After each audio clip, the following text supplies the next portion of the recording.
Identitas ayah kandung Loli anak Nikita Mirzani, anak anggota Dewan. Nikita Mirzani terlibat perang dingin dengan putri sulungnya, Laura Meizani Naseru Arsi atau lebih dikenal sebagai Loli. Perseteruan ini bermula karena Loli tidak mau mengikuti permintaan Nikita Mirzani untuk menjelek-jelekan Antonio De Dola. Kini berseteru, tidak sedikit yang mengulik latar belakang Loli, termasuk soal status ayah biologis anak Nikita Mirzani yang sengaja ditutupi. Usut punya usut, rupanya Nikita sengaja tidak mau mengekspos siapa ayah dari anak pertamanya itu.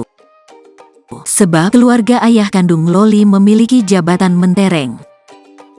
Sosok ayah kandung Loli tidak pernah terekspos. Namun sosoknya sering disapa sebagai Naseru. Dalam tayangan Celebrity Story GTV yang diunggah channel official GTV ID pada tanggal 11 Januari tahun 2018 lalu, Nikita Mirzani sempat angkat bicara terkait sosok suami pertamanya.